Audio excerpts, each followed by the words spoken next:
할렐루야. 하나님의 말씀을 읽도록 하겠습니다. 좀 덥습니까? 춥습니까? 괜찮습니까? 자, 갈라디아서 4장 19절 한번 보도록 하겠습니다. 제가 읽겠습니다. 나의 자녀들아, 너희 속에 그리스도의 형상이 이루기까지 다시 너희를 위하여 해산하는 수고를 하노니. 아멘. 제가 짧게 한 번만 더 기도하도록 하겠습니다. 할렐루야. 하나님 감사를 드립니다. 오늘 추석 연휴가 이제 시작되었습니다. 하나님, 이 세상은 또 각자의 신들과 조상 신들 예배하고 섬기고 숭배합니다. 절하고 그들 앞에 예배합니다. 그래서 오늘 우리는 하나님 앞에 절하고 하나님 앞에 예배하고 하나님을 숭배하길 소망드립니다.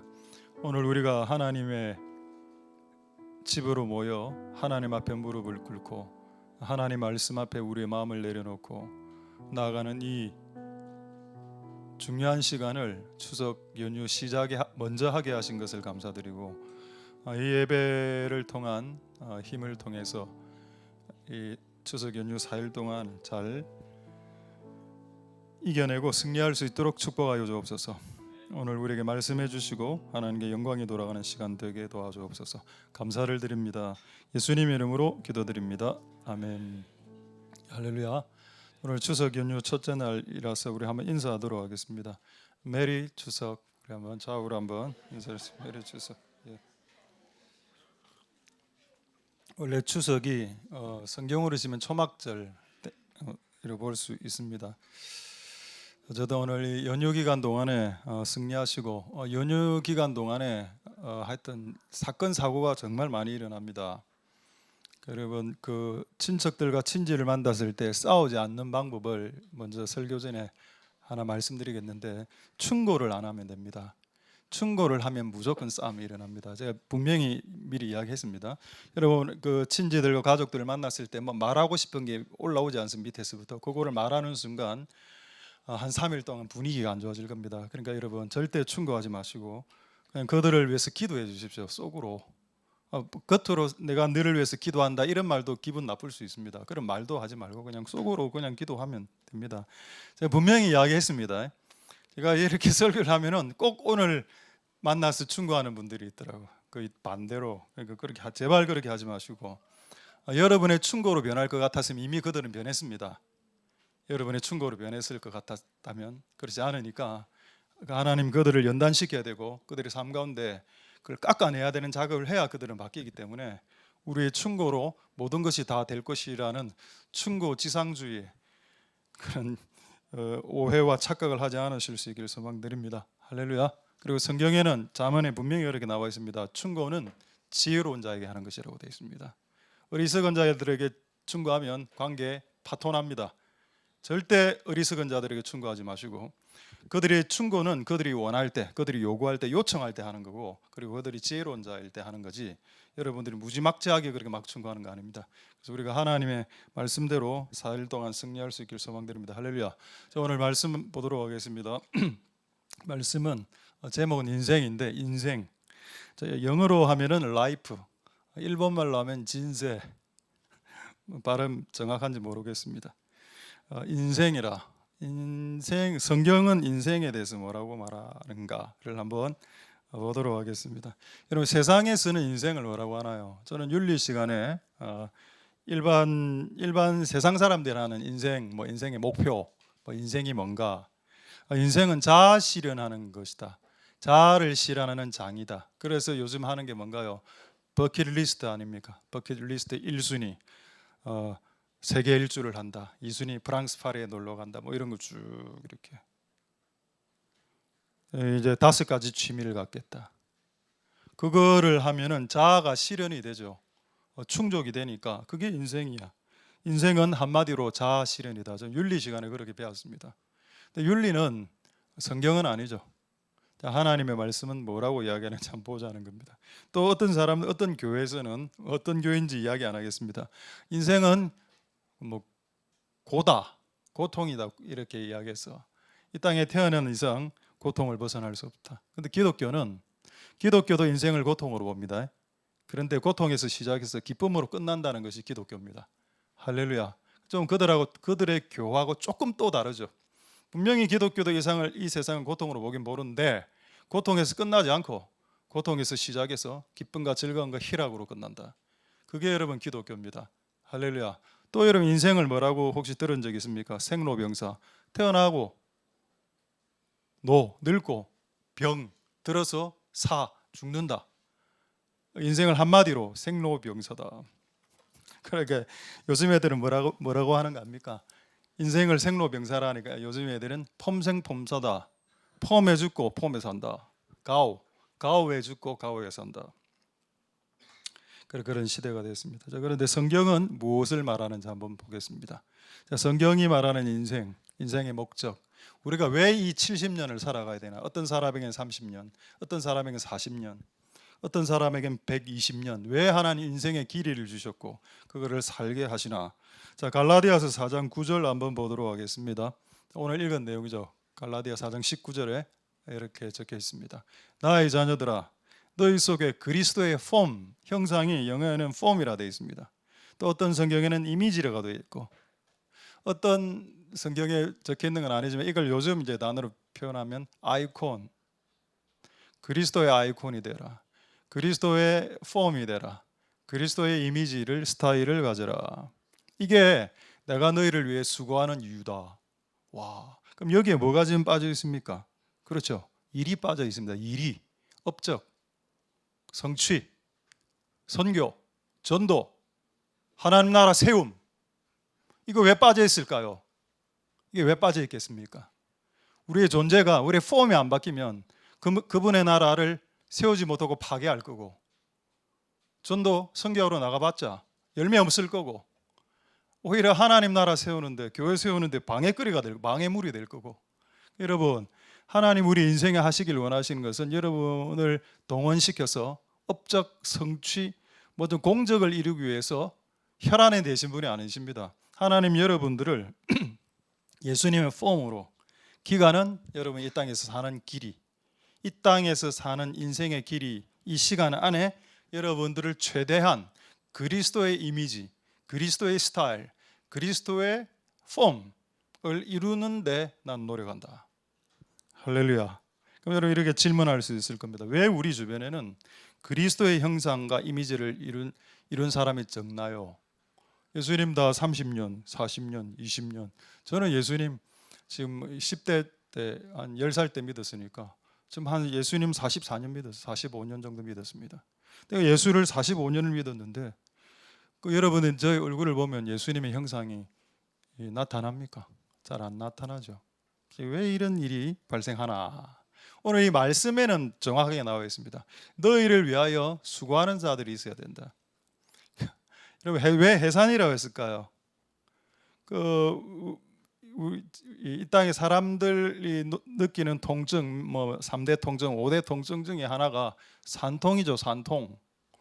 아기를 낳을 때 통증이 크고, 그리고 아기를 낳을 때 통증만 일어나는 게 아니고 피가 흐릅니다. 그러지 않나요?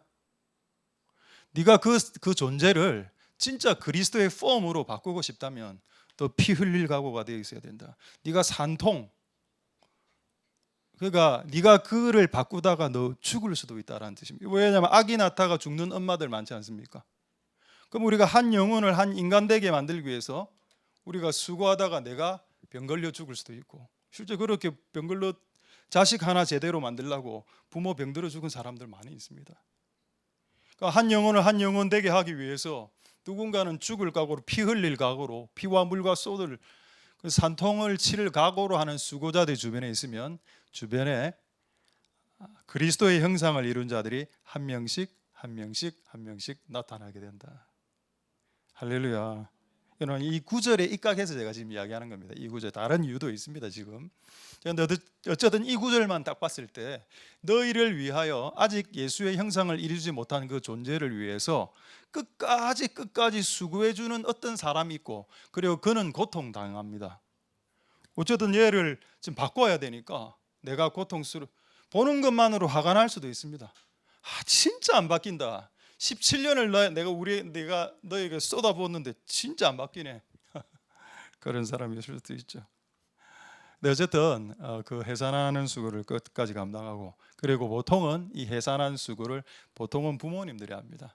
그 자녀들을 바꾸기, 그리스도의 형상으로 변화시키기 위해서 부모가 평생 골병 들면서 그렇게 하죠. 그게 부모의 부르심이기도 합니다. 할렐루야. 여러분, 우리가 교회 안에서 사람들을 바꿀 때도 마찬가지. 여러분, 설교 한 두 번 듣고 바뀌면 진짜 그 사람 지혜로운 사람입니다. 설교를 한 세 번 듣고 너무 은혜된다, 나 바꿔야지, 내 삶을 바꿀 거예요, 그런 사람이 주변에 없지는 않습니다. 있지만 100명 중에 한 2, 30명밖에 안 됩니다. 거의 대다수는 설교를 듣고 변한다기보다는 삶 가운데 고난이 오고, 또 우리 주변에 나 때문에 얘가 괴로워지는 사람이 서너 명 있다면 그 사람의 수고와 땀방울 통해서 내가 바뀌기도 합니다. 근데 이 원리는 정말 맞는 것 같습니다. 피를 흘려야 인간은 바뀝니다. 정말로.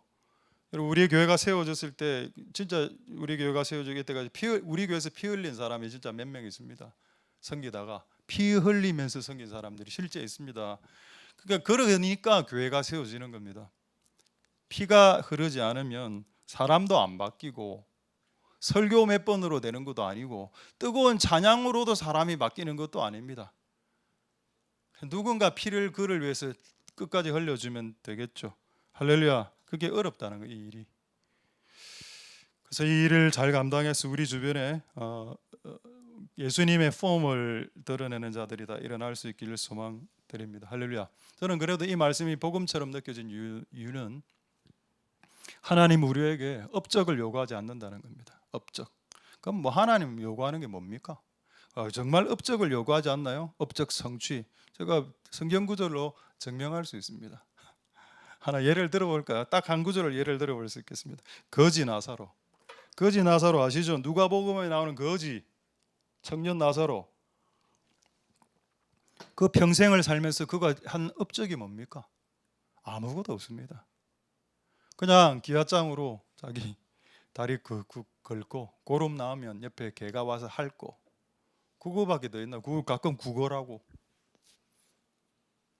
그리고 그에게 뭐 은사나 능력과 재능이 있었습니까? 아무것도 없었습니다. 몸에 병들어 태어나고 부모에게 버림받은, 이러면 그게 비유가 아니고 실제 그 시대 때 거지 나사로가 있었다고 신학자들은 주장합니다.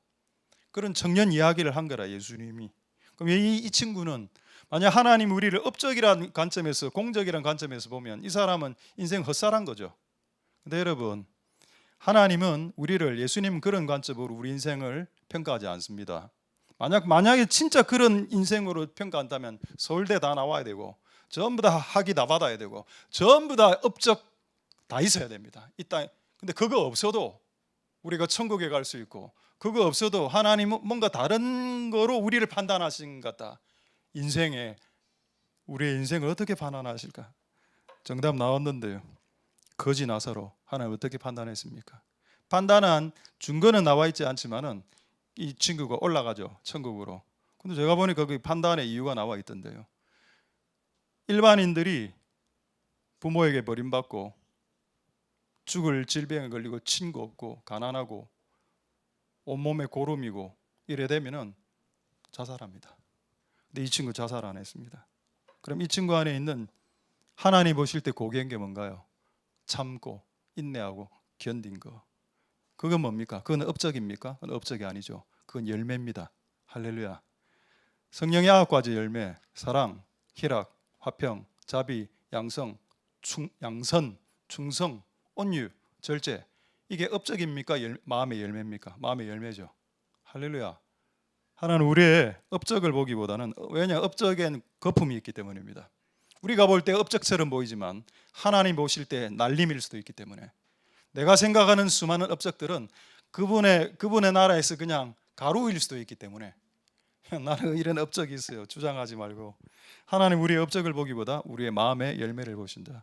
할렐루야. 그게 우리 인생을 평가하는 평가 기준이고, 또 그 목적을 위해서 우리 인생을 이끌어 나가게 하십니다. 할렐루야. 그게 될 때 주의 일을 하고 선교를 하는 겁니다. 그게 될 때 하나님 나라를 세우는 거죠. 그게 되지 않았을 때 하나님 나라를 세운다고 한다면 그건 하나님 나라를 파괴하는 자가 될 수도 혹시 있습니다. 할렐루야. 하나님 우리에게 성취나 업적을 바라보시기보다는 우리의 마음의 그 열매. 야, 진짜 잘 참네. 이 거지 나사로 잘 참아냈네. 근데 보통 잘 참아내는 사람들이 더 성공합니다. 이 세상에서는. 못 참으면 6개월 단위로 내려놓고 못 그냥 좀 답이 없다 인생. 끝까지 참아내고, 그래서 여러분 우리의 인생 가운데 승리할 수 있게 되기를 소망드립니다. 할렐루야. 호랑이는 죽어 뭐를 남깁니까? 가죽을 남기죠.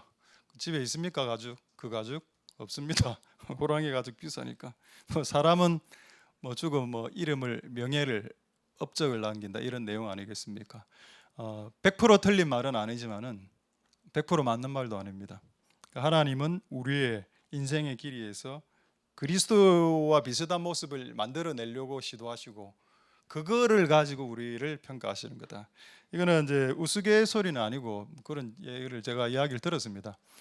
누가 죽어서 천국에 갔는데 천국에서 예수님이 천국 티켓을 이렇게 받으면서 너는 천국에 올 사람, 너는 지옥에 갈 사람을 체크하면서 질문을 하나를 딱 하더랍니다. 무슨 질문을 하냐? 네가 이 땅에서 사는 동안 수능엔 합격했냐? 네가 이 땅에서 사는 동안 월 500원 벌었냐? 네가 이 땅에서 사는 동안 학위는 몇 개 패스했냐? 그렇게 질문하지 않으시고 이렇게 질문했답니다. 너 이 땅에서 나를 사랑했나? 예수를 사랑했나? 그리고 예수님을 사랑하는 만큼 사람을 사랑했냐? 그 질문. 그럼 이 사랑이 뭔가요? 그 열매입니다. 사랑, 희락, 화평, 오래 참음, 자비, 양생, 충성, 온유, 절제, 9가지 열매죠. 그 마음에서 빚어내는 겁니다. 맞습니까? 예, 맞는 것 같은데요. 여러분, 강대상에서는 같은 거를 전하면 안 됩니다.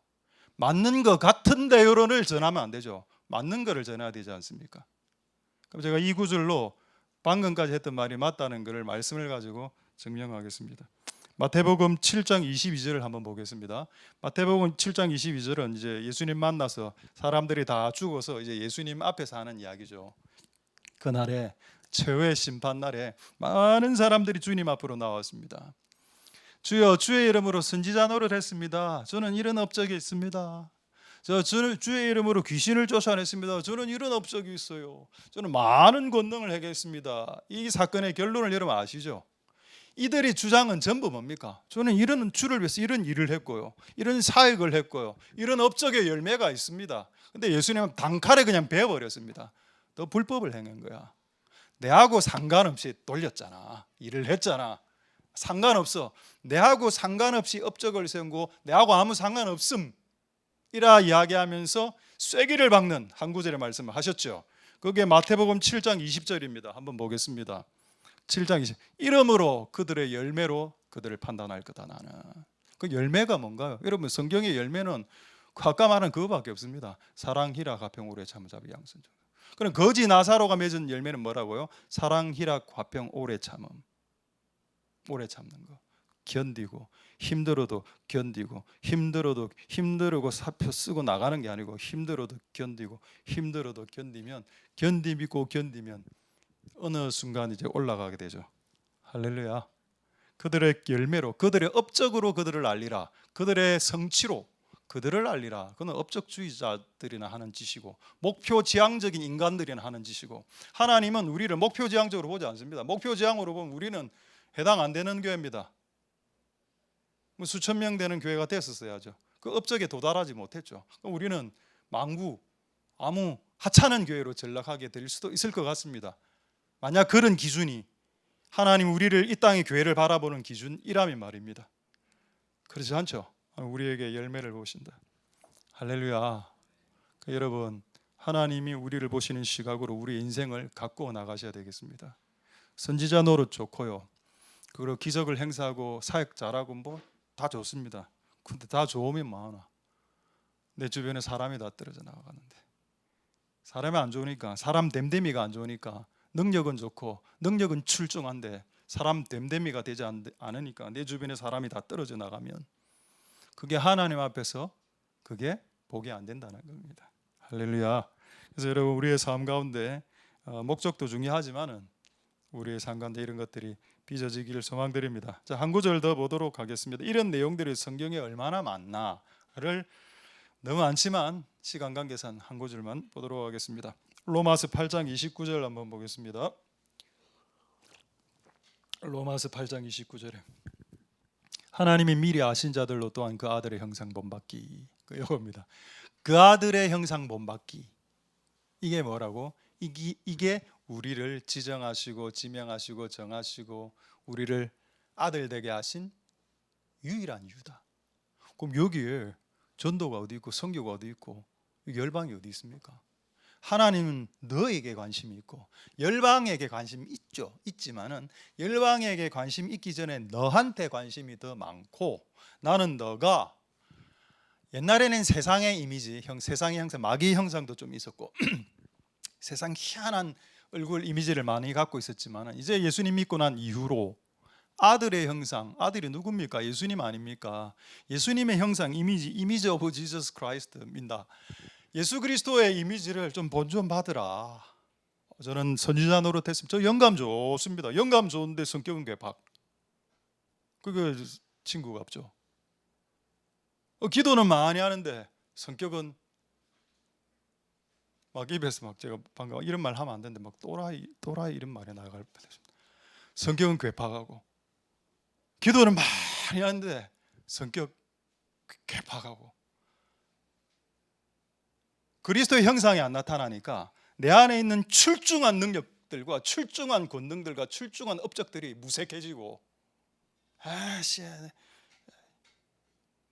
저 사람한테 기도 안 받을 거예요. 요래 나오더라는 걸 제가 발견했습니다. 여러분, 우리의 삶 가운데 그리스도의 형상을 본받는 이 인생의 목표 이루어질 수 있게 되기를 소망드립니다. 할렐루야. 자, 그러면 이제 결론이 뭘까요?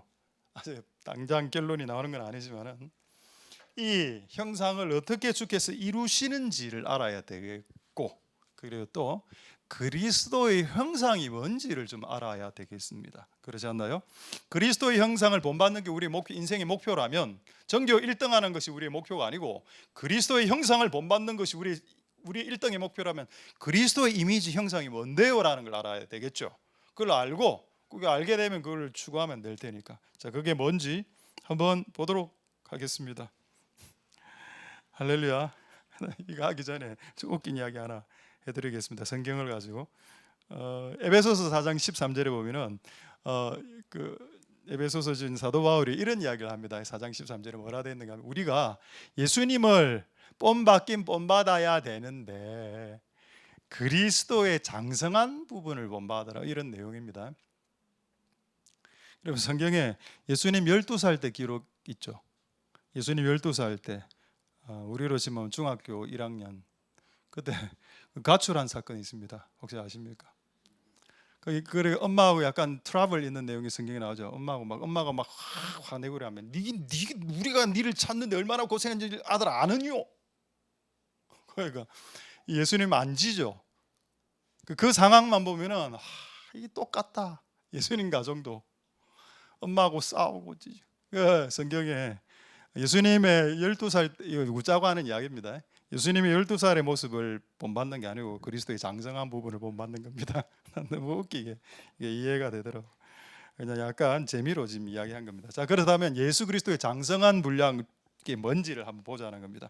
자, 그 나와 있습니다. 두 구절로 예수님을 세 단어로 요약할 수 있는데 첫 번째 구절 보죠. 마태복음 11장 29절에 여러분, 만약에 어떤 사람, 여러분 남편이 와이프에게 여보, 왜? 나는 온유하고 겸손해. 그럼 한 대 맞습니다. 퍽 코피 쭉 흘리고. 만약에 남편이 그래 이야기했다면 그날 밥은 없습니다. 그 나가서 햇반 돌려 먹어요. 참치캔하고. 아니면 학사 오면 우리가 밥을 드리도록 하겠습니다.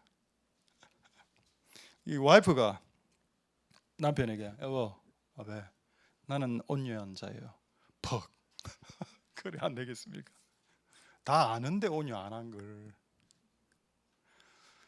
온유 안 하다는 말은 남자는 거칠다는 말이고 여자는 까칠하다는 말입니다.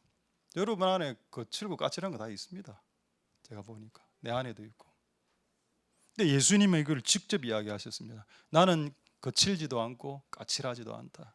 나는 온유하다. 그럴 때 주변의 사람들이 전부 다 인정했습니다. 그 말은 예수님은 진짜 온유하셨습니다.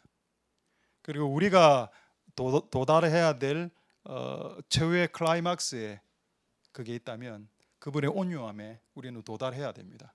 그게 하나님이 우리 인생의 길이 동안 만들어내길 원하시는 첫 번째 목적입니다.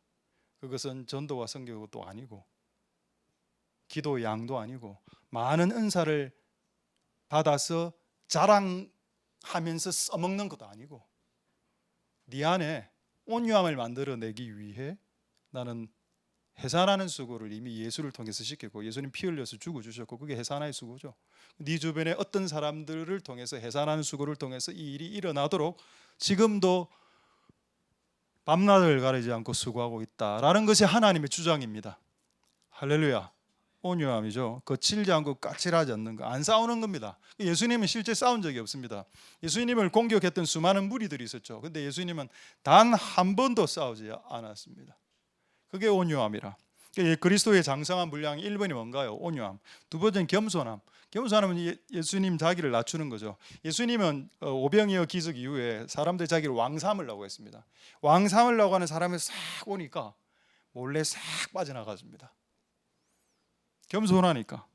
자기를 높이는 자리는 부담스럽고 자기를 칭찬하는 목사님 잘하세요.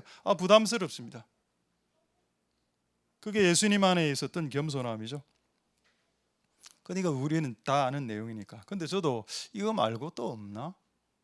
온유하고 겸손하고 근데 우리가 잘 알고 있었는데 한 구절 더 있더군요. 한 구절 더 확인하겠습니다.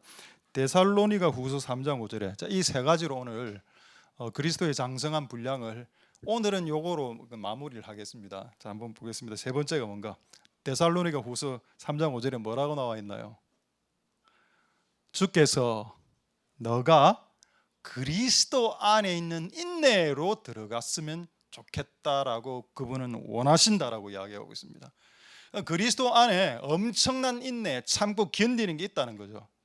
할렐루야. 근데 여러분 성경에 야고보서에 이런 내용이 있습니다. 인내 아이콘, 인내하면 이 사람이 딱 떠오르죠. 욥입니다. 맞습니까? 욥입니다. 욥의 인내라는 단어가 성경책에 있죠. 욥의 인내. 그러니까 인내라고 하면은 욥을 떠올려야 됩니다. 그런데 이 말도 있습니다. 그리스도의 인내. 그러니까 지구상에서 가장 인내로운 사람이 욥이라면 그 욥보다 더 월등한 인내를 가진 분이 예수님이라는 뜻입니다. 지구상에서 가장 지혜로운 사람이 성경에 나와 있죠. 솔로몬입니다.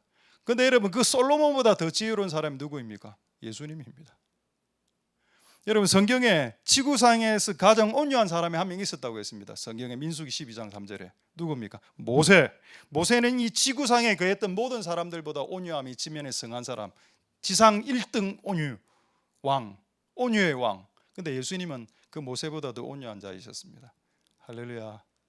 그러니까 여러분 그리스도의 인내, 그리스도의 겸손, 그리스도의 온유함 이거를 우리의 삶 가운데 빚어내려고 그렇게 하나님께서 동분서주하고 계신다. 근데 이게 여러분 온유나 겸손이나 인내 이게 전부 다 성령의 열매입니다. 그렇죠. 성경에 나오는 성령님의 열매입니다. 할렐루야. 그러니 하나님이 우리를 예수님을 보셨을 때도 예수님을 설명하고 싶었을 때도 예수님은 엄청나게 많은 사람들 구출하시고 전도도 잘하시고 설교도 잘하시고 사람을 구원해내는 그런 사람이라고 소개 안 하고 그리스도는 인내의 왕, 그리스도는 온유한 사람, 예수 그리스도는 겸손한 분 이렇게 소개하기를 원하셨던 것 같다. 할렐루야. 이 사람 됨됨이가 여러분들의 인생 가운데 빚어질 수 있기를 소망드립니다. 제가 신대원 신학교 처음 갔을 때 제가 진짜 처음 들었던 말입니다. 목사가 되기 전에 인간이 되라 이래 하더군요. 인간이 되라. 그럼 내가 그 말을 20대 후반에 들었는데 지금 거의 30 몇 년이 지났는데 그럼 내가 인간이 됐냐 생각해 볼 때 덜 됐다. 내가 겸손하려고 이 말을 여러분들 하는 게 아니고요. 제가 종합적으로 평가해 봤을 때 아직 인간이 덜 됐다. 라는 결론을 내릴 수밖에 없다. 사람 됨됨이가 그래 여러분 쉽게 안 바뀝니다. 그냥 평생을 걸쳐서 연단받고 고난받고 이래야 조금 변하지. 어쨌든 그런 과정을 우리는 견디고 있고 잘 견디셔서 승리할 수 있게 되기를 소망드립니다. 할렐루야. 미국의 유명한 목사님이 이런 이야기를 했습니다. 많은 사람들이 은사 큰 거 받길 원하죠. 예언도 하고 귀신도 쫓아내고. 그분이 이래 이야기했습니다. 큰 은사를 받기 전에 겸손하기 전에 큰 은사를 받는 것은 치명적으로 위험하다. 네가 겸손하지 않다면 차라리 큰 은사를 안 받는 게 나을 수 있다. 왜? 그 큰 은사로, 그 큰 재정으로, 그 큰 돈으로, 그 큰 능력으로 네가 망할 수 있기 때문에. 맞습니다, 여러분. 여러분은 지금 100억이 오고 1000억이 오면 계획 다 잡아놨죠. 목사님에게 2억 주고. 좀 그런 계획도 좀 잡아보세요. 교회 빚도 갚고. 교회 빚 없습니다. 우리 전교인들 이번 주일날 영덕대게 다 쏴주고 100마리. 한 마리당 요즘 한 30만 원 한다면서요. 30만 원 곱하기 100마리면 3천만 원입니까? 3억입니까? 계산이 안 되네요. 너무 생각만 해도 감동스러워서. 근데 여러분들이 100억 생기면 그렇게 할까요, 정말로? 분명히 2억 내한테 준다 해놓고 200만 원이었다. 분명히 영덕대게 100마리 쏘온다 해놓고 3마리 국 끓여갖고 국물로 막 환원시키고. 그래야 할 가능성 매우 높습니다. 우리 여러분 자신을 너무 믿지 마십시오. 우리는 다 희한한 사람입니다. 솔직히 말해서. 돈 100억 생기면 교회 안 나올걸요. 내 생각엔 교회 안 나온다고는 봅니다. 돈이 생기면 그 돈을 써야죠. 주일이 아까운데 주일날 쓰러 가야지. 오늘 쓸 수 있는, 주일날 쓸 수 있는 데가 뭐가 있나요? 식당도 안 하는데. 식당 하죠. 모르겠습니다. 하나님은 우리가 무언가를 잘하는 인간으로 만드는 것보다 너를 바꾸기를 원한다는 것이 인생의 목표라는 겁니다. 사람의 됨됨이. 그렇게 바뀌어지는 은혜가 있기를 소망드립니다. 자, 이제 이거 되는 방법을 오늘 이야기해야 되는데, 되는 방법 전에 정말 이거는 참 재밌는 인데, 이게 딱 맞는 계산법은 아닌데 저는 여기서 뭔가 하나가 이게 지혜가 오더라고요. 그래서 여러분들도 이런 지혜를 같이 누렸으면 좋겠습니다. 자, 어디를 한번 보시는가 하면은 일단 제가 몇 가지 설명할게요. 모세가 40살에 살인했죠. 살인자였습니다. 그러면 10계명 중에 한 계명, 살인하지 말라는 간음하지 말라보다 위의 계명입니다. 여러분, 죄가 전부 다 똑같은 죄가 아니고 어떤 죄는 다른 죄보다 더 셉니다. 그러니까 살인죄는 간음죄보다 센 겁니다. 그래서 살인하면 가끔 옛날에는 사형도 당했습니다. 근데 간음한다고 사형은 안 시키죠. 그 말은 우리 일반인의 사람 속에서 간음죄와 살인죄를 경중을 비교했을 때 둘 다 나쁜 놈이지만, 나쁜 죄지만 살인이 조금 더 나쁘다라고 생각한다는 겁니다.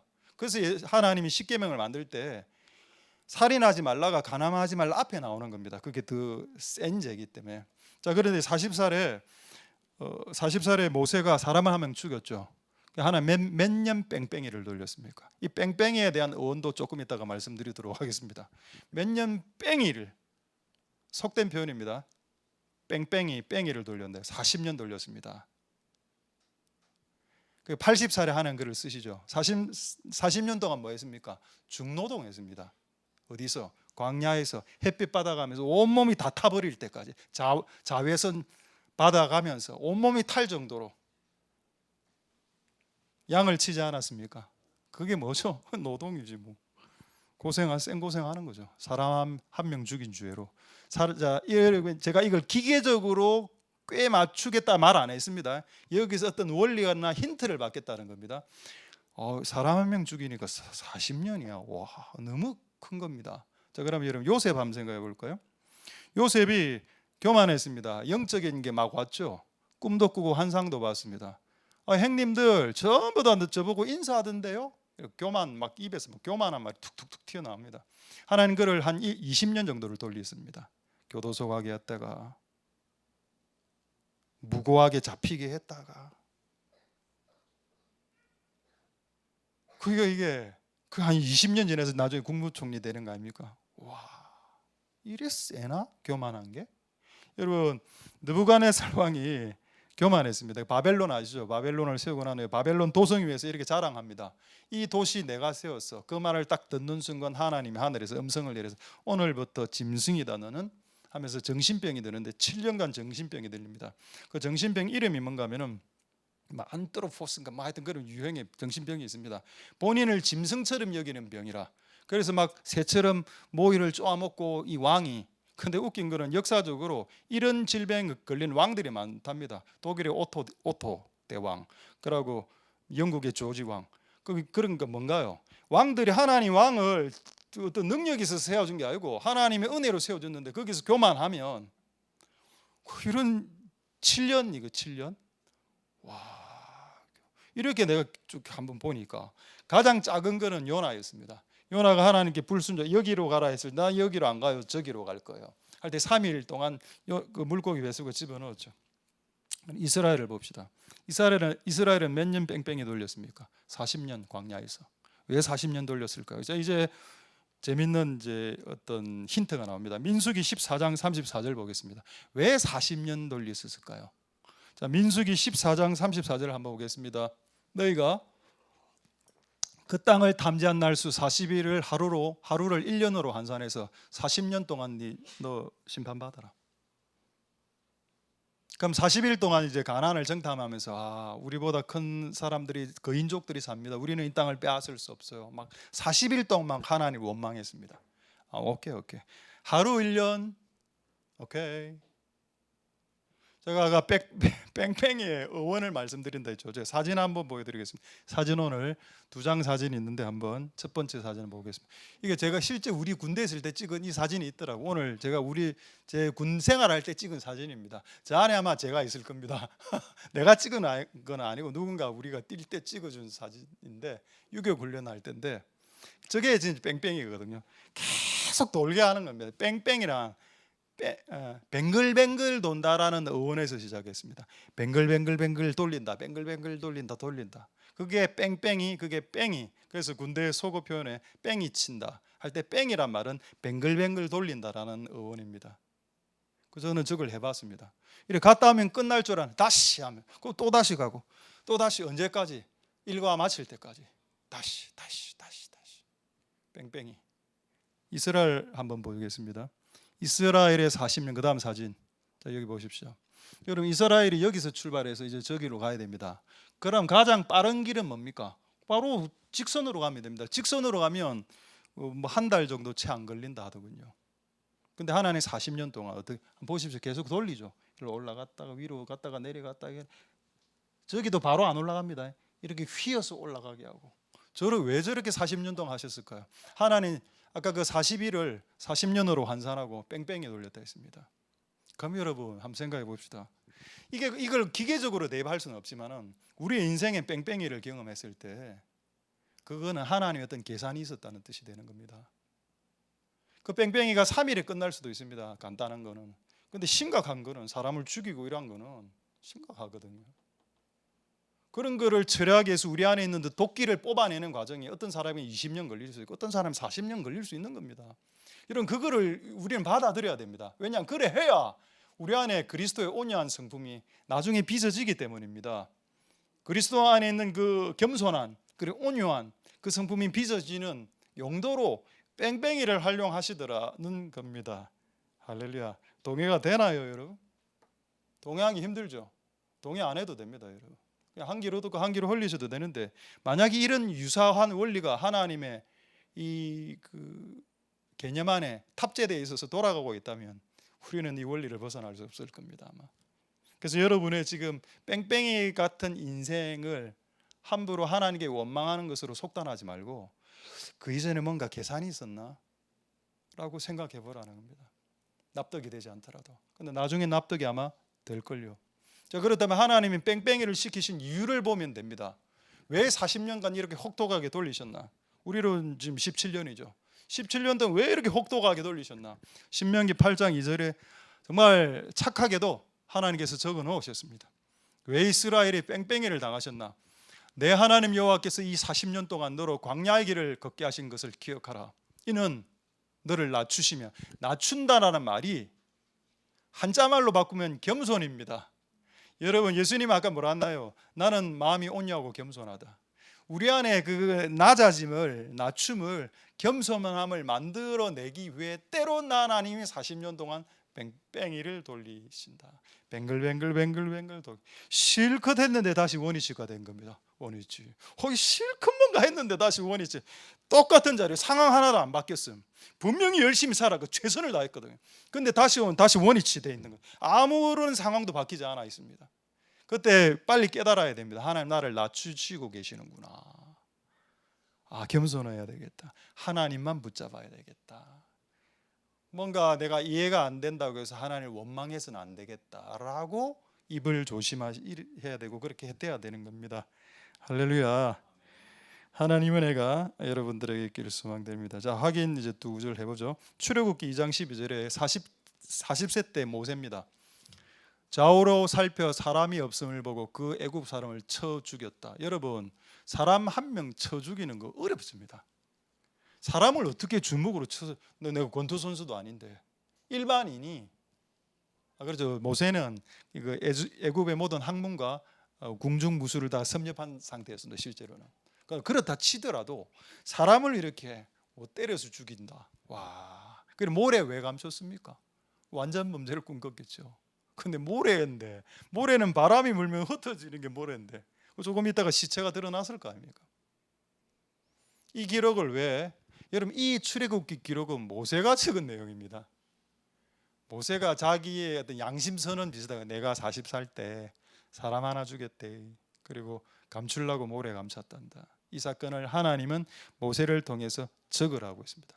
너희 치부와 관련된 사건이지만 반드시 이 사건을 성경에 기록하고 오고 가는 세상 성경을 읽는 수많은 사람들에게 모범과 거울과 귀감이 되게 하는 용도로 너는 네 치부의 사건을 반드시 적어야 된다. 거기에 순종했고 모세는 출애굽기 2장에 사람 죽인 내용을 기록합니다. 근데 이거 어떻게 바뀌었나요? 40년 뺑이 돌렸다 했죠. 그리고 그 결과 보겠습니다. 민수기 12장 3절에 이때는 80살 때입니다. 거의 80 가까운 때죠. 민수기 12장 3절, 이 사람 모세는 온유함이 지면에, 그 이전에는 살인마, 연쇄사 살인마, 사람 죽이는 사람, 화를 못 참는 사람, 성질이 나면 천불이 나는 사람, 그냥 완전히 뒤끝 장렬하는 사람. 근데 40년 딱 노동 딱 시키니까 어떻게 됐습니까? 온유해졌죠. 저는 그게 나는 노동의 힘이라고 믿습니다. 그러니까 사람이 수고하면서 땀을 흘리면서 수고하면 사람 안에 있는 도끼가 빠지는 것 같아요. 제가 보니까 이런 메커니즘을 하나님 만들어 놓으셨고, 그래서 하나님이 아담과 하와에게 등에 땀이 흐르도록 일하라고 하신 겁니다. 보통 모든 사건 사고는 땀이 흐르며 일하지 않을 때 사건 사고가 터지고 모두 도벽이 생기고 도박을 하고 이래 됩니다. 진짜 땀 흘리면서 일을 하고 있을 때는 그런 생각이 안 들거든요. 실제로 사고 칠 생각이 안 든다는 겁니다. 열심히 일할 때는. 하나님 그걸 아시니까 사람으로 하여금 땀 흘리면서 노동하게 하신 것도 이유가 있는 것 같다. 할렐루야. 자, 그렇다면 마지막 이제 내용이 되겠습니다. 어떻게 하면 그분처럼 될 수 있나? 어떻게 하면은 그분과 같이 될 수 있나? 어떻게 하면 예수님의 이미지, 예수님의 폼을 습득할 수 있나? 두 가지 있습니다. 두 가지 보고 말씀을 마치도록 하겠습니다. 첫 번째,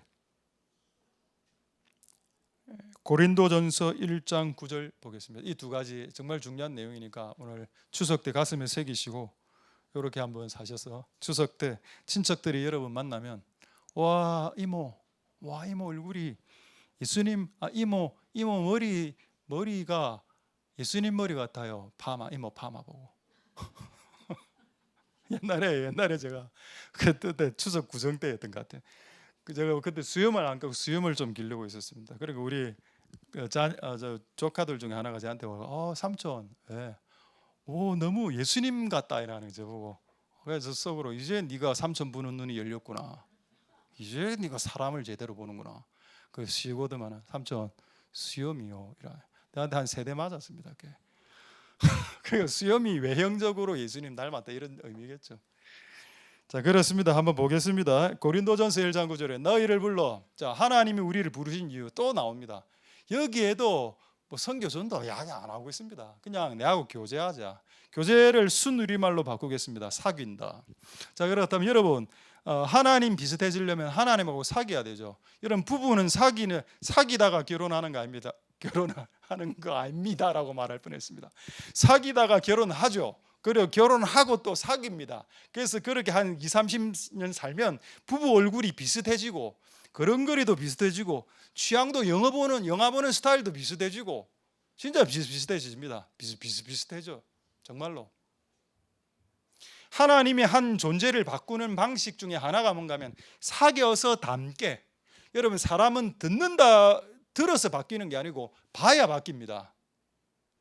기도해라, 기도해라, 기도해라 해서 기도하는 게 아니고 기도하는 사람을 봐야, 기도해서 응답받는 걸 봐야 사람은 기도합니다. 할렐루야. 그래서 사귀어서 닮게 하죠. 그래서 여러분, 예수님을 사귀어야 됩니다. 사귀는 방법은 기도입니다. 그분께 나 기도하고 이렇게 우리가 예수님을 닮아갈 수 있죠. 자, 이건 우리가 다 아는 내용이고, 두 번째, 우리의 삶 가운데 온유와 겸손이 빚어지는 두 번째 방법을 보도록 하겠습니다. 자, 시편 89편 32절 보겠습니다. 이제 다 돼갑니다. 한 5분 안에 말씀 마치도록 하겠습니다. 자, 시편 89편 32절 보시죠. 뭐라 나옵니까? 나는 너가 네 인생 가운데 잘못할 때 지팡이로 그리고 채찍으로 네 죄에 대해서 캐물으면서 너를 이렇게 깎아 나갈 거라라는 내용인데, 여기서 이제 궁금함이 딱 들어야 됩니다. 지팡이 뭐지 저거? 지팡이 저거. 그럼 하나님 직접 우리에게 지팡이 우리를 잘못하면 이렇게 팍팍 때립니까? 그래, 그거 아니죠. 그럼 지금 여기 나오는 지팡이, 그다음 여기 나오는 채찍이 대체 뭔가? 여러분, 성경에 이런 걸 잘 모를 때는 성경에 이런 말이 유사한 말로 이렇게 해석을 하면 됩니다. 자, 한번 확인해 보겠습니다. 사무엘하 7장 14절 보겠습니다. 지팡이의 채찍의 정체가 뭔가? 지팡이와 채찍의 정체. 사무엘하 7장 14절 되겠습니다. 사무엘서에 적혀있는 내용입니다. 나는 그 아비가 되고 그는 내 아들이 되리니 저가 만약 죄를 범하면 뭔가 사고를 치죠. 그럼 내가 사람 막대기, 인생 채찍으로 괴롭게 해야 될 거다. 그러니까 여러분, 이 직장에 가서 만나는 그 직장 상사 갑질, 내가 이제 직장 상사가 됐을 때 밑에서 올라오는 사람들이 을질, 그 전부 다 인생 막대기, 인생 채찍입니다. 그리고 여러분, 결혼하면 부부하고 뭐 이렇게 알콩달콩 행복하게 사는 분도 있습니다. 많습니다. 그런데 또 그 부부가 서로가 서로에게 채찍이 되죠. 그렇지 않나요? 자식이 태어나면 자식은 행복합니다. 자식을 보고 키우는 거 즐겁고 행복하죠. 그런데 그 자식으로 인해서 또 서로가 서로에게 막대기 역할을 하게 됩니다. 그럼 그렇게 생각한다면 여러분 주변에 있는 가족과 남편과 자녀와 여러분 친구의 범주 안에 들어와 있는 모든 사람들 말입니다. 여러분으로 하여금 예수 그리스도의 온유하고 겸손한 모습을 빚어내기 위한 주께서 쓰시는 인생 막대기, 인생 채찍일 수도 있겠다라고 생각하면 그들을 향한 분노가 조금 사그러들 겁니다. 내 주변에 그런 사람들이 있는 이유가 나 때문에 있는 거니까, 나로 인해서 나를 더 아름답게 하기 위해서 그런 막대기와 채찍 대용으로 그들을 그냥 사용받고 있는 걸 뿐이니까, 그들 자체에 대해서 분노하거나 그들을 조롱하거나 모독하거나 그걸 할 필요가 없다는 것이 되겠습니다. 할렐루야. 하나님이 여러분 안에 온유와 겸손과 인내를 만들어내기 위해 사람을 사용하신다. 자, 이제 마지막 한 구절 보도록 하겠습니다. 자, 끝났습니다. 마지막 한 구절, 욥기서 23장 10절 말씀이죠. 욥이 한 말입니다. 나의 가는 길, 이거를 두 글자로 뭐라고 하나요? 인생이라고 합니다. 인생. 나의 가는 길, 내 인생은 하나님이 압니다. 근데 내가 진짜 이해 안 되고 납득 안 되는 거 너무 많은데 하나 아는 거 있습니다. 나 단련시킬 거죠. 나를 깎아내실 거죠. 나를 단련시키고 연단시켜서 조금 보기 좋게, 그래서 점검처럼 바꾸실 거죠. 그거는 압니다 라는 내용입니다. 할렐루야. 우리의 인생의 길에서 그분이 하시는 일이 뭔가요? 그렇죠. 점검처럼 빛나는 그런 존재로 깎아 나가시는 그거를 우리의 인생의 길이만, 어떤 사람은 80년, 어떤 사람은 93년, 어떤 사람은 54년 이렇게 해서 그것들을 이루어 나가신다. 할렐루야. 그럼 마지막으로 혹시 누가 여러분들이 물어보신다면 인생이 뭡니까? 자아실현이죠. 나는 버킷리스트 100개 중에 지금 54개를 했습니다. 이제 46개 남았습니다. 이게 다 하면 나 인생 다 잘 살았어요. 하나님 시각으로 우리 인생을 봤을 때는 나의 모습 속에서 정금처럼 빛나는 모습이 만들어지고 있는가? 그거 하나님 더 기뻐하시고, 비록 거지 나사로처럼 가진 것 없고 돈 없고 질병 가지고 부모에게 버림받았다 하더라도 그의 삶 가운데 정금처럼 빛나는 참고 견디고 인내하고 참아내서 결국 살아내는 거, 그거 하나님 보실 때 정금으로 보신다. 그렇게 나아가시는 복된 여러분들 다 될 수 있기를 소망드립니다. 할렐루야. 말씀을 마치겠습니다. 하나님이 여러분들을 향해 보는 것은 업적이 아니고 성취가 아니고 결과물이 아니고 마음에서 빚어지는 열매다. 예수님스러움, 그것이 여러분의 꿈이 될 수 있게 되기를 소망드립니다. 할렐루야. 기도하겠습니다. 자, 오늘 이 말씀을 생각하시고 우리 한번 통성으로 기도하고 주가 보이신 생명의 길 이 찬양 하도록 하겠습니다. 자, 한번 통성으로 기도하실 때 우리 4일 동안 시작된 이 연휴 기간 동안에 여러분들이 친지와 친족들을 만날 때 좋은 역할을 할 수 있도록 도와주시고 코멘트는 저는 안 하는 게 좋겠다고 여러분들에게 제안을 드리고, 그리스도의 장성한 분량들이 온유하고 인내하고 참고 겸손하고 자기를 낮추고, 그렇게 하지 않았을 때 인생이 좀 꼬이는 그런 꼬였던 인생이 이제는 풀리고, 그 꼬였던 인생의 그 길이가 끝마쳐져서 이제 정금처럼 나오는 우리들이 되게 주님 역사하여 달라고. 자, 통성으로 우리 한번 기도하고 찬양하도록 하겠습니다. 기도하겠습니다. 할렐루야. 하나님 감사를 드립니다. 우리 이 추석 연휴 기간 동안에 하나님 우리에게 주신 말씀대로 나아갑니다. 온유하고 겸손하셨던 예수님, 나는 마음이 온유하고 겸손하고 그리스도 안에 인내가 있다고 말씀하셨는데, 하나님 그것이 예수님의 모습, 이미지, 예수님의 폼이 우리의 삶의 연단 가운데 일어나고, 그분을 사귀고 그분께 기도함으로 그분과 가까워지는 역사가 일어나게 해주시고, 역사하여 주시고 이런 모든 없어서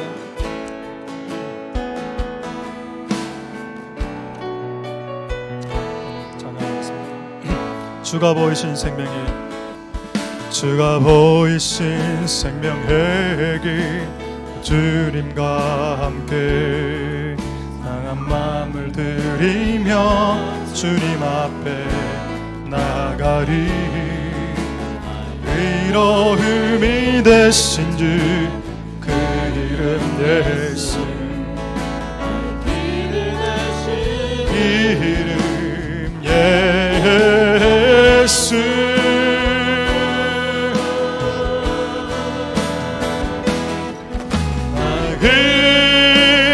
오직 그것이 나를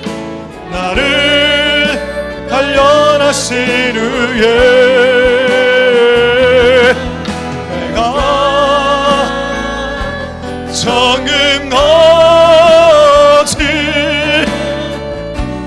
나오. 우리 다시 한 번 더 찬양하겠습니다. 주가 보이신 생명의 길, 주님과 함께 상한 마음을 들이며 주님 앞에 나가리. 의로움이 되신 그 이름 예수, 이름 예수.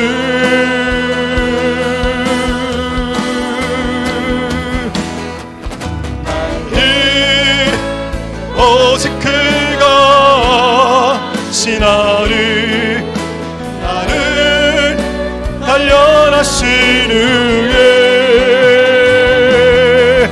내가 정금같이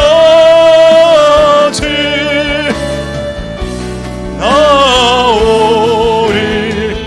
나의 길 오직 그가, 나의 길 오직 그가 나를 단련하신 후에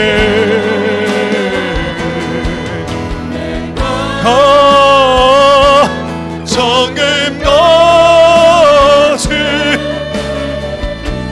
나. 우리 마지막으로 한 번만 더 다시 한번 찬양했습니다. 주가 보이신 생명의 길, 주가 보이신 생명의 길, 주님과 함께 상한 마음을 그리며 주님 앞에 나가리. 의로움이 되신 주 그 이름 예수, 나의 길 대신 이름 예수.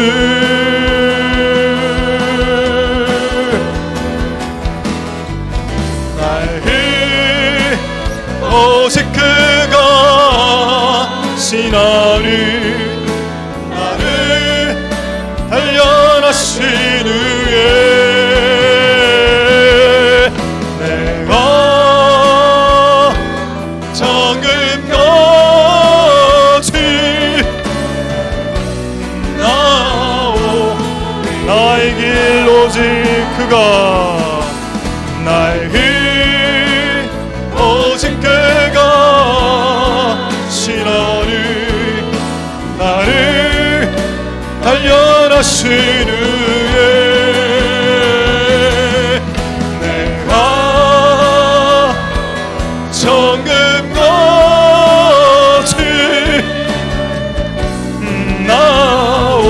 나오리라 나의 길 오직 그가 나의 길 오직 그가 신하니 나를 단련하시는 예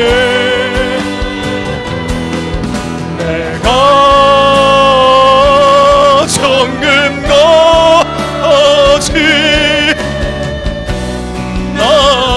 우리 마지막으로 찬양하겠습니다. 나의 길 오직 그가 나의 길 오직 그가 신하를 나를 단련하시는 내가 정금같이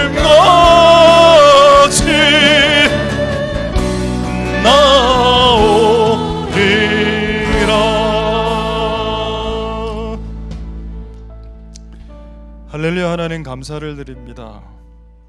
하나님께서 우리의 인생에 업적과 성취물을 보지 않는다는 사실, 이 얼마나 복된 일인지요. 세상 사회 직장은 그 사원의 업적만 봅니다. 회사에 도움이 되면 월급도 많이 주고 오래 회사에 있게 하죠. 근데 하나님의 나라는 그렇지 않습니다. 하나님의 나라는 업적이 아무리 많아도 그 사람 됨됨이가 이상하면 복이 없습니다.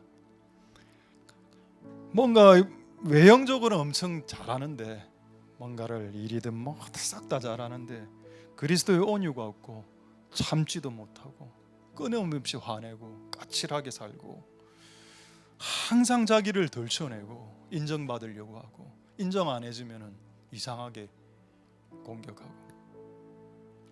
하나님 아버지, 우리를 불쌍히 여기셔서 우리 안에 온유와 겸손과 그리스도의 인내를 빚어내기 위해 내 인생 광야 40년 이제 납득이 됩니다. 하나님의 계산법이 있고 어떤 사람에게는 40년, 어떤 사람에게는 20년, 어떤 사람에게는 7년, 그 길이를 다 알 수는 없지만은 하나님, 어떤 이유로 인해서 내 삶 가운데 막대기와 채찍이 있었고 그 막대기는 인생 막대기, 사람 채찍, 사람을 통해서 하는 사람을 다루십니다. 그러니까 여러분 주변에 여러분을 힘들게 하는 사람이 있다면 여러분들은 그것을 최대한 이용해야 되고 선용해야 되고, 하나님 이 과정을 통해서 우리를 깎고 계시는구나. 그래서 나는 예수님의 모습, 예수님의 이미지를 드러낼 수 있는 것이구나 라고 겸손하게 받아들이는 복된 우리들이 한 주간 되게 주시옵소서. 이제 추석 연휴입니다. 많은 사람들을 만나게 될 텐데 많은 사람들이 이때 싸웁니다. 우리 안에 거칠고 까칠한 면이 아직 남아있기 때문이죠. 그리스도의 온유함은 충고를 하는 게 아닙니다. 충고로 사람이 변할 것 같았으면 충고하라라고 성경이 했겠죠. 근데 성경에는 충고하지 말라고 되어 있습니다. 오히려 더 충고하면 관계만 깨지니까. 충고는 지혜로운 사람들만 때 하는 거고, 그러나 대다수가 어리석은 자들이기 때문에 그 말은 충고하지 말라는 뜻이 되는 겁니다. 그냥 기도하고 중보해야지 충고로서 해결할 수 없고, 하나님 그렇게 우리가 한 주간 살아갈 수 있도록 축복하여 주시옵소서. 인생이 뭔가요? 나의 버킷리스트를 세우고 그것을 하나씩 체크해 나가는 그 행동이 여러분들은 인생이라고 생각하십니까? 만약 당신이 그렇게 생각하고 있다면 여러분들은 기독교를 잘못 이해하고 있는 겁니다. 하나님의 버킷리스트는 우리의 모습 안에 온유를 만들어내고 겸손을 만들어내고 참는 사람을 만들어내는 것이라고 오히려 말씀하고 있으니 그렇게 한 주간 될 수 있게 축복하여 주옵소서. 해산하는 수고, 산통의 수고, 피를 흘릴 수고를 각오한 자들이 있다면 주변에 예수님 닮은 다음 세대들이 조금씩 일어나게 될 것 같습니다. 하나님, 그렇게 다음 세대가 예수가 될 수 있게 해산의 수고를 감당하고 피의 수고를 감당하고, 심지어는 그들을 케어하다가 그냥 심장 막히는 일이 발생할 수도 있겠지만 그것을 감수하고서라도 다음 세대들이 예수님 비슷해지는 일에 투신할 수 있는 우리 많은 산고의 고통을 즐겁게 감당할 수 있는 우리 성도들이 일어나게 축복하여 주옵소서. 감사를 드립니다. 모든 영광 하나님 홀로 받으시옵소서. 감사드립니다. 예수님 이름으로 기도드립니다. 아멘. 여호와는 내게 복을 주시고 너를 지키시기를 원하며 여호와는 그 얼굴로 내게 비추사 은혜 베푸시기를 원하며 여호와는 그 얼굴을 내게로 향하여 드사 평강 주시기를 원하노라. 주 예수 그리스도의 은혜와 하나님의 사랑과 성령의 교통하심이 너희 무리와 함께 있을지어다. 아멘.